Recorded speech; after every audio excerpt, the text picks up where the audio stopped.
This is a 2024 Camry XSE Hybrid. The color is Ocean Gem with midnight black, kind of a two-tone look on the top of the vehicle.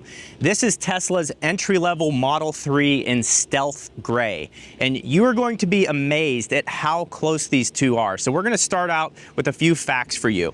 So this gets 624 miles of range with a 13-gallon tank getting 48 miles per gallon, so 624 miles of range. Now, Tesla's model, this is the entry level. If you go to the long-range rear-wheel drive, that gets 363 miles of range. This gets 272 miles of range. So if gas costs $3.50 per gallon, this would cost you 7 cents per mile. If I were to charge this at my house, which I do 95% of my charging at home, this would cost me 3 cents per mile. But let's say you're doing a road trip. I've done an average of all the superchargers I've been to over the past 3 years, and the average cost of a public supercharger is 32 cents per kilowatt hour. That would break down to this filling up its 60 kilowatt hour battery pack to around $19, bringing this also to 7 cents per mile. Now, the Camry is slightly longer than the Model 3, but it only has 15.1 cubic feet of space in the trunk. The Tesla Model 3 has 21 cubic feet of space because of its sub-trunk. So despite this being a shorter car, there's actually more storage in the trunk, and there's even a frunk up here where there is an engine up here putting out 225 horsepower, and it's also a hybrid, making it incredibly efficient. So I'm going to go through all the differences in these two. I'm going to drive them and just show you what the Camry does better than the Tesla, what the Tesla does better than the Camry, and hopefully that will help you in your buying process. Now, let's start with the exterior of these vehicles. I need to point out these wheels. I never thought I would say Camry wheels look incredible, but these are, should we say they're electric? I mean, these are incredibly good-looking wheels. It's like a darker gray color around here, wrapped in Bridgestone Turanza tires. So really nice-looking wheel tire package. Also, what Toyota does better than Tesla's, they offer you a really nice palette of colors to choose from. Now, Tesla is getting better. They're offering their gray now. They're offering the stealth gray. The red's a better color. So they are getting better, but I still think Toyota gives you more of a palette to have a more unique-looking vehicle out on the street. Now, as we walk down the side here, you can see that the Camry just has traditional door handles, which I appreciate, and Tesla has stuck to this design since 2017 when the Model 3 came out. The other thing you will notice here is they both have panoramic roofs. However, the Camry has a sunroof here, so this lifts up and removes all the way back, whereas Tesla is just a fixed roof. Now, further down the back of the car, you'll notice this has a carbon fiber deck lid spoiler. We put this on the car. This is from T-Parts. This carbon fiber spoiler is excellent, and I have a discount code in the description if you want this. I think they've done an incredible job making this look just like the OEM piece. Come over here, again, a black, midnight black deck lid spoiler here. Again, just giving the Camry a little extra pop to it. You can also see it says hybrid electric vehicle. I asked the Toyota guys, I said, what's this all about? And they said this is like the layers of the atmosphere. So this exhaust pipe here shoots out all this black smoke, and then it makes the atmosphere all black. I'm just kidding. It's just the layers of the atmosphere, and they're Toyota, by making these efficient vehicles, and making, I don't know, I can't follow it all. They both have electronically opening trunks. This one opens electronically, opens and closes. This one, so that doesn't open electronically, that's just a manual release, and then it's also manual push down. So you gotta do a little manual labor here with the Camry, the working man's vehicle, whereas the Tesla, every Tesla Model 3 comes with automatic up and down, we'll call it automatic up and down technology.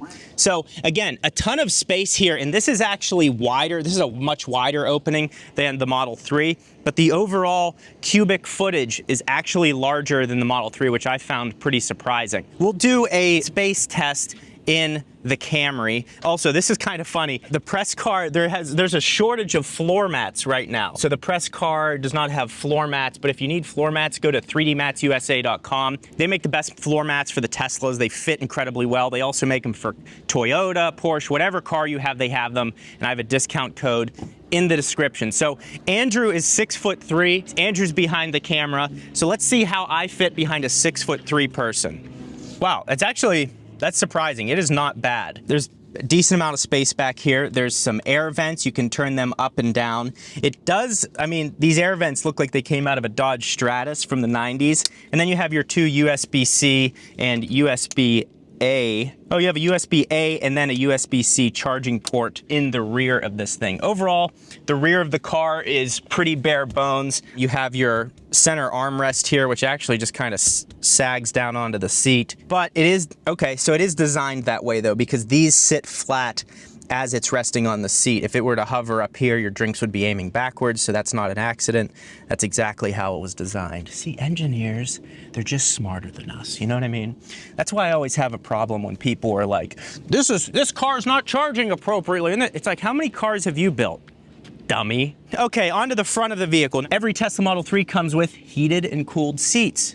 This also has heated and cooled seats. This package does. So this specific model, let's get the price out. Let's get the price. This specific model costs $41,770, but the XSE starts at $34,600. The Tesla Model 3, where's it start? It'll probably change 12 times until I post this video. But the Tesla Model 3 currently starts at the rear-wheel drive version, which is that, at $38,990. Long range is $42,490. This one's probably slightly more comparable, more range, and it has great acceleration to it, which would beat that by a lot. So that's kind of where the pricing is at right now. So on the interior of the Camry, again, you have all of your traditional buttons, you have your cooled seats, you have your wireless Apple CarPlay and all of that stuff. You also have some paddle shifters here. There we go. So it's kind of funny, the Camry's got paddle shifters now. I mean, it's a solid interior. The Camry it's a huge value, and you gotta think to yourself, so what is the Camry so far doing better than the Model 3? Well, you can go 600 miles without having to refuel this thing. You can see the cost per mile is very similar, but with the Camry, you will have to do your annual oil changes and maintenance and all of that stuff. But people will argue with you and say, EVs are heavy. Well, this is 3,648 pounds, but the Camry's between 3,538 pounds and 3,682 pounds. So either it weighs a little bit more or a little bit less than the Model 3. So you could essentially say that the weights on these are about the same, so you won't have to worry about excess tire wear. A lot of times where I think the excess tire wear comes from in electric vehicles is because the torque is instantaneous, not so much the weight. So if you put your car in chill mode or a reduced speed mode, it will tear up the tires less. But again, the weight on these, basically identical. Now we need to talk about technology. Technology has become very important in cars, and one of them is actually happening right now on this. So you can see 2 Sentry events occurred. So if I hit launch, it's going to show us action that happened around the car. So you can see the Camry here, and you can rotate through these different camera settings. And I can just use this slider, and look, there's Andrew filming the car. Here's me on the side doing who knows what. And you can just see you have this security system. All right, we're cutting that. We have this security system here that is built into your car. You can remotely view this. Let's say your car is in dog mode, for example. So right here, this is dog mode. So we're gonna click that. Dog mode is enabled, blah, blah, blah. There's a camera right here. So while you're running around in Costco trying to get the best deals, also it's August 1st, I was in Costco yesterday. The Halloween stuff's out, folks. This year is so over, it's crazy. So you can view your dog, you can view Fido sitting here in the car, safe, or you can see that he has been stolen, but at least you will know right away. So you have these remote features, security features that no other manufacturer has that works like this does. Being able to view it remotely, it works. I've owned my Tesla for 4 years. It's incredible how well it works. The other thing, this infotainment system, no, it does not have Apple CarPlay. So if you're just stuck on Apple CarPlay, this doesn't have it. You have to go get the Toyota. But what I will say, this is very intuitive, it's well done, and it's always being updated to make features better. So if Tesla owners feel that one of the old updates had a feature that they like that was eliminated with a new update, Tesla listens to their customers and will bring that back. They're also constantly making it better. So this will have more features in a year than it currently does right now, and it doesn't slow the system down. So I think that is an incredible value and something that people overlook because they simply want Android Auto or Apple CarPlay in their car. But I get it. It's really convenient to have those features. The other thing people worry about is going on a road trip. So all you have to do is type in your destination and then it will route you. It will show you, let's see here. So I'll use a voice command. Directions to Las Vegas, Nevada. Bam. So then you hit this button right here and it's going to calculate our trip. So all we have to do is hit a supercharger in Wickenburg. We're going to charge for 25 minutes, and then we're going to hit a charger in the White Hills for 10 minutes. So 30 minutes of charging for approximately a, I don't know, 330-mile trip. So it immediately calculates. It shows you your charging time. It'll show you if a charger's down. It'll show you how many chargers are available. It's incredibly intuitive and far less complicated than people imagine. But you could drive in this Camry and probably make it there or close, come close to making it there and back because of how efficient that hybrid vehicle is. And that's one thing I really appreciate about the value of the Camry. Also, Vion just released their sunshade for the Model 3 Highland. So if you need a sunshade, I will have it linked. I think it's right now, it's pre-order below. They're getting their inventory in. Those are the best in my opinion, linked below. All right, so I am currently in Andrew's seat setting here. Again, he's 6'3". This is how he sits. Now let's see how much space I have in the rear. Also, in my BMW i4 comparison video, I parked the cars close together to get pictures with them. And some of you guys were like, did you just park it together and make it seem like it was hard? Like, what kind of thought is that? Why would I do that? I just parked them close to one another. Wow. A lot less space behind the driver if your driver's 6'3" in the Model 3. Almost no space for your feet to be sitting down there. I was lying. That's easy entry mode. I got it. Okay. Less of a complaint. We're in easy entry mode. So we do have less space in the rear of the Model 3. Also, my legs, first of all, I know. Second of all, my legs are more of an up angle, but we do have a little bit of room down by our feet, but the floor is totally flat back here because there's no drive shaft going through the middle here. So that's nice. Now, the other thing we need to point out back here, again, that looked like the back of a Dodge Stratus from 1994, and this has its own monitor back here, and you can even aim the air to cool off the joules if you would like. And you can see here, it gives you information about the trip for your rear passengers. So supercharger, Wickenburg Ranch, an hour and 28 minutes away. We'll be arriving at 11 a.m. Current temperature outside is 93 degrees. Thank you for flying Gjeebs Air. Then we got a little infotainment here. You want to watch some Netflix, we're going to be watching Netflix. So you can do your own thing, and you can hook up Bluetooth back here, put your headphones in, and be in your own world. As well as having 2 USB-C ports. So the rear of the Model 3, while being minimalistic, it has a lot of technology going on back here for your rear occupants. So we've done enough talking about both of these. We need to drive them. So we are going to do a driving test. We're going to test the autopilot. We're going to test this Toyota 3.0 safety assist or whatever it's called and see how those two compare to one another. We are also going to do a sound test in the cabin to see if Tesla's new updates are matching companies like Toyota, who've been building cars for years, making them quality, good suspensions, things like that, to see how these two compare in a sound test on the same section of road. So as we're cruising along in the parking garage here, driving the Tesla Model 3, it's really nice what they've done to upgrade the cabin. Not only is the sound quality better in here, less rattly, noisy sounds from the highway, and then having this ambient lighting strip with a colorizer, you're able to go through tons of different colors and change it. It's just a really drama-free, nice driving experience. So when you get on the throttle or anything like that, it just delivers. The power is immediately there. Even though this is like their slowest model at 5.8 seconds to 60, still a lot faster, way more engaging, and it's just a sharper vehicle, a more precise vehicle to drive because of the immediate torque from the electric motors. The other thing you may be concerned about is having no shift stocks. No Model 3s come with shift stocks anymore. So to shift the car, you put your hand on the screen and flick it forward or backward and then tap for park. It takes you less than a week to get used to that, and then you get in a car with shift stocks and you reach toward the screen. So it's a quick adjustment. It is, at first you're like, oh, I could never do that, and then you get used to it and it's totally fine. Now, because there's no shift stocks in the car, how do you engage cruise control or autopilot or full self-driving? So all you do is you double tap the right scroll wheel. You can either single tap to start dynamic cruise or double tap to start autopilot or full self-driving if you have full self-driving. Now, this car is capable of full self-driving, and they are continually developing that software. And one thing I really like about full self-driving, again, I would never purchase it for $8,000 that it costs, but all Teslas come with autopilot, which I think is excellent. But you can subscribe to full self-driving for $99 a month if you want to just try it out. And generally, new Teslas come with some sort of 30-day, 60 or 90-day free subscription to full self-driving.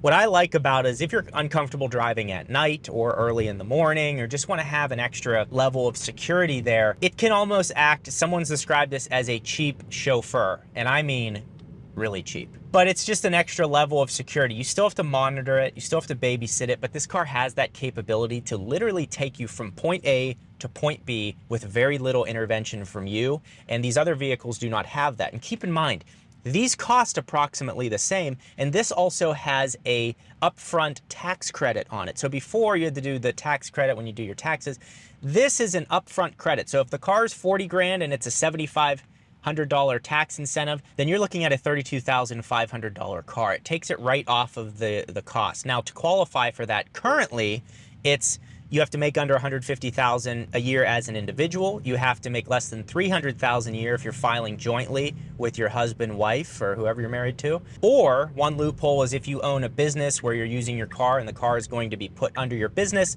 then there is no restriction to getting that tax incentive. So that could be really beneficial if you get a fleet of these for your business. Getting them at a significant discount, getting this at a low $30,000 car is crazy, plus the low running costs like we saw. So the Model 3 is the standard when it comes to how to make a good electric vehicle, but it doesn't really matter that it's electric anymore. What matters is it's become a good value. So we'll get it on it here in acceleration.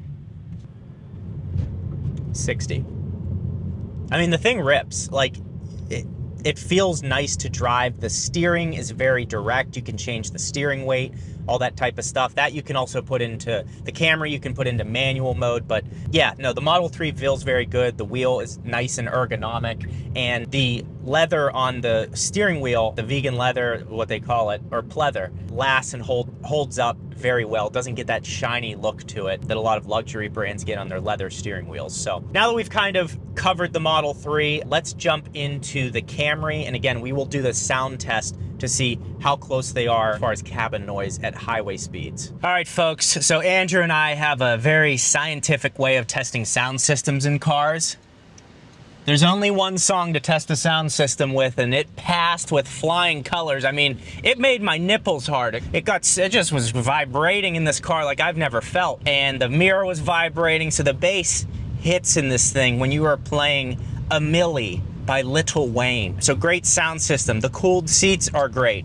We're currently in eco mode. So it is eco, normal, sport, and it also has EV mode. EV mode cuts off at a lower speed. So when I click into EV mode, it says unavailable because we've exceeded the speed range. I read that all backwards, but you get it. It only works at lower speeds in parking lots and things like that.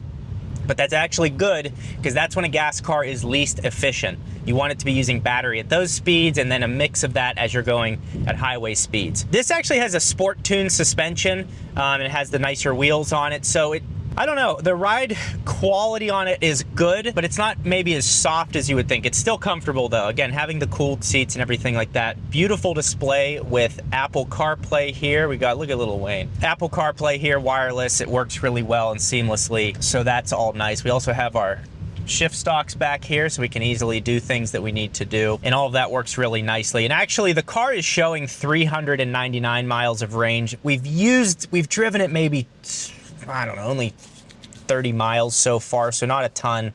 So maybe it isn't in the real world going to get that 624 mile range that they advertise. So the cost per mile could be, I presented it in ideal conditions. We all know that the world is not ideal, so you got to give it your best out there. Yeah, so driving this thing's nice. Steering wheel's nice. You got all of your, all of your normal switches and everything up here. So very different than the Tesla. But again, this car is a good value, and a lot of people don't want to deal with the charging or are very intimidated by it. So that's why I like to bring these other cars in. It has a JBL audio system.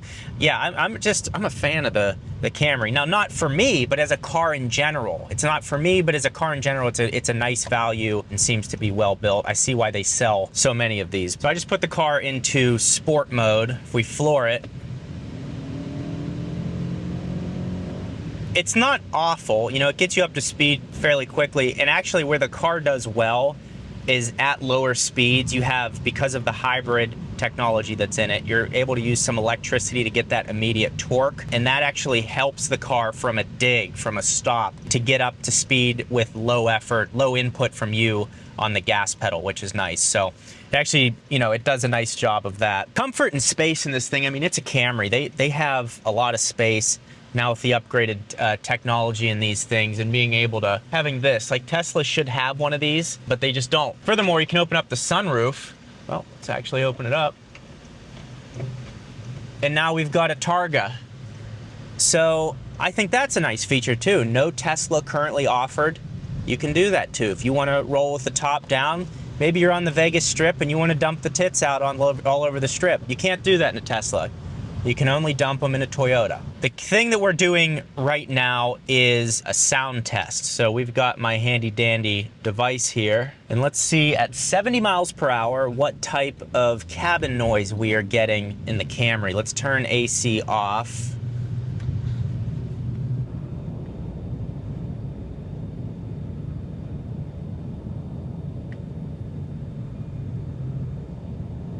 So holding pretty steady there, right at 56-ish, 55, 56 decibels. Again, when you turn that air conditioning off, and we're on a perfectly paved road, I like to test it on perfectly paved road just to give us some stable baseline as opposed to going on a road that is louder. So 55 to 56-ish decibels, you saw it. Now let's hop into the Model 3 and test that. All right, so a little sound test. We're gonna do the same section of road, 70 miles per hour with the Model 3.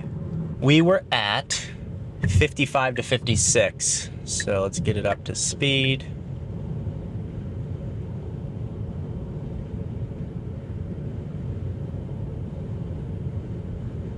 And there it is, 55 to 56. So that's identical on sound, even though this doesn't have an engine or anything. Those cars are the same when it comes to cabin noise. So that's good. I mean, Tesla that was one of their weak points in the past, and now they're more in line with just about everything else, so that's nice. Now, the one last thing we need to talk about is Toyota's safety sense, so their driver assist. So like I said before with Tesla, one click here, the car is now in autopilot mode and it's driving me along here. Now, it's not gonna stop unless there's a car in front of me, but that's how you engage it. It's very simple to adjust the speed. You scroll up. If you wanna go down 1 mile per hour, you just pull it down. So it's very easy to engage and use, and then to disengage it, you either press the button again or you put your foot on the brake and it disengages.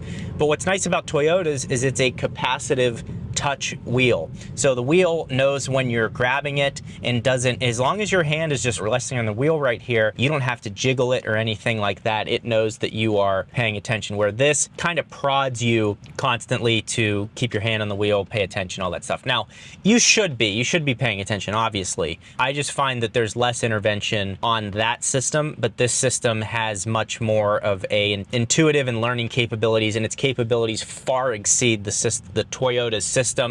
But both are great to be using on long road trips, both incredibly useful because they reduce your fatigue as you're driving along there. Now, if you want to see how the Tesla Model 3 performance compares to BMW's i4, click this video right here. I just filmed that, doing a comparison between the two of them, showing build quality, performance, all that type of stuff. I think you'll really enjoy this.